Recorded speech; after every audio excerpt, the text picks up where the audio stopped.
സത്യം പറഞ്ഞാൽ ഞാനൊന്ന് ഞെട്ടി. കാരണം എല്ലാ ചെടികളും ഇതിലേക്ക് കയറ്റി കഴിഞ്ഞോ എന്ന് വിചാരിച്ചു. ഞാൻ ഓടി അകത്തേക്ക്. അപ്പം കഴിഞ്ഞിട്ടില്ല. എല്ലാതും അവർ കൊണ്ടുപോകാൻ സ്റ്റാർട്ട് ചെയ്തിട്ടേ ഉള്ളൂ. ഇത് Mannuthy saint Antony's church.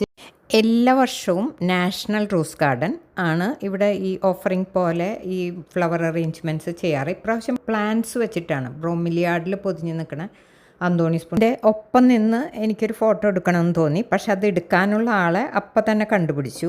Nadira എന്നെപ്പോലെ തന്നെ അന്തോണീസിൻ്റെ കടുത്ത ആരാധികയാണ്. പക്ഷെ ഞങ്ങൾ ആദ്യമായിട്ടാണ് കാണുന്നത്. എവിടെ ചെന്നാലും എൻ്റെ ഒരു ഫുൾ സൈസ് പിക്ക് നിങ്ങൾ കാണുന്നുണ്ടെങ്കിൽ അവിടെ ആരെങ്കിലെ കൊണ്ടാണ് ഞാൻ ഇരിപ്പിക്കുക. അതിന് പറ്റിയ ആൾക്കാരൊക്കെ നമുക്ക് അവിടെ റെഡി ആയിട്ടുണ്ടാവും.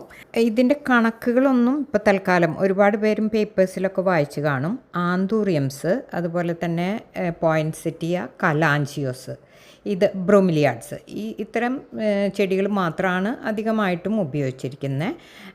നിങ്ങൾക്ക് ഏകദേശം നോക്കിയാൽ അറിയാം അതിൻ്റെ നമ്പേഴ്സും മറ്റും. അപ്പം ഇത് നേരെ മുമ്പിലുള്ള നമ്മളുടെ നാഷണൽ റോസ് ഗാർഡൻ്റെ ഔട്ട്ലെറ്റ് തേറമ്പത്തുള്ള ഇവരുടെ ഒരു വലിയ ഫാമും നഴ്സറിയും ഒക്കെ കൂടിയുള്ളൊരു സംഭവത്തിൻ്റെ വീഡിയോ നമ്മൾ ചെയ്തിട്ടുണ്ട്. അതിൻ്റെ ലിങ്ക് താഴെ കൊടുത്തേക്കാം. ഒരുപാട് വലിയ നഴ്സറീസൊക്കെ ചെയ്യുന്ന ഒരു കാര്യമാണ് അവരുടെ സ്റ്റോക്ക് ഇതുപോലെയുള്ള അവസരങ്ങളിൽ ഉപയോഗിച്ച് തിരിച്ച് അവിടേക്ക് തന്നെ എത്തിക്കുന്നത്. അപ്പോൾ ഇതിൻ്റെ നേരെ മുമ്പിലുള്ള ഇവരുടെ ഔട്ട്ലെറ്റിലേക്ക് നമുക്കൊന്ന് പോവാം. അപ്പോൾ അവിടേക്ക് ഈ വണ്ടികൾ അവിടേക്ക് എത്തിക്കൊണ്ടിരിക്കുന്നുണ്ട്. അപ്പോൾ ഈ നേരെ കാണുന്നതാണ് നാഷണൽ റോസ് ഗാർഡൻ്റെ കവാടം. അവരുടെ മണ്ണുത്തി സെൻറ്ററിലുള്ള ഔട്ട്ലെറ്റിൻ്റെ ഗേറ്റാണത്. അപ്പോൾ ഇതുകൂടെ കലാഞ്ചൂസ് നമ്മൾ ചർച്ചിലിരിക്കുന്നത് കണ്ടു. ഈ പോയിൻസെറ്റിയ.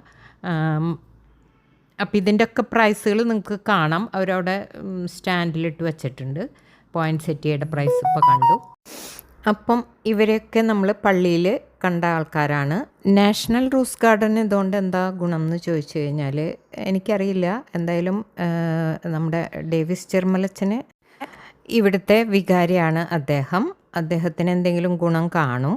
ആ ഗുണം മറ്റു പല വൃക്കരോഗികൾക്കൊക്കെ ഉപകാരപ്പെടും. അപ്പോൾ സുമനസ്സുകളായ കുറച്ച് പേരെ പരിചയപ്പെടാൻ സാധിച്ചു. വീഡിയോ ഇഷ്ടപ്പെട്ടാൽ ഒന്ന് ലൈക്ക് ചെയ്യണേ. മറ്റൊരു വീഡിയോയുമായി വീണ്ടും കാണുന്നതുവരെ നന്ദി, നമസ്കാരം. Thank you.